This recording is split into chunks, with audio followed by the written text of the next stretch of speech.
Hey, let's talk about how to win during an inflationary environment. I'm Sanford Coggins at VisionWise Capital, and rising inflation is on everybody's mind.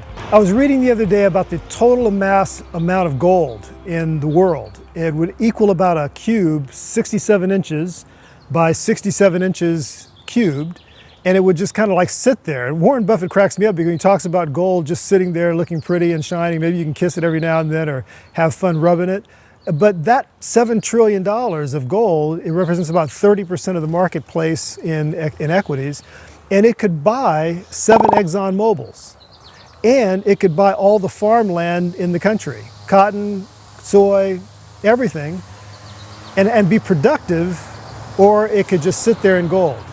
And by the way, after you bought the Exxons and all this farmland, you'd still have about, as Warren Buffett says, $1 trillion of walk-around money. What I'm here to talk to you about is how VisionWise Capital has made the most of a pandemic-driven environment that now sees rising inflation happen before our very eyes.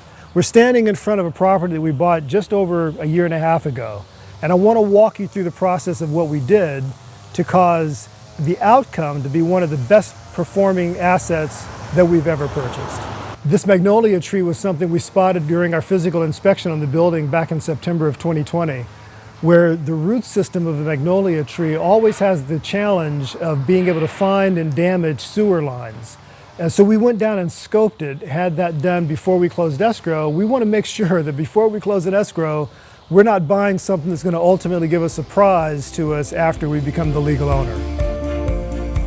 The other obvious challenge with a magnolia tree, before we trimmed it back, you have an amazingly wonderful community deck with an ocean view that gets truncated because the magnolia tree was completely blocking it when we bought the property. Let me add an emphasis here that I think is really important in an inflationary environment. The first thing you want to do is invest in you, especially if you've already done something that leads you down the path of being valuable to the world and somehow or another the world wants what you have to offer. Build on that. Take this time to go to the 10 books that would lead you to being an expert in that particular thing.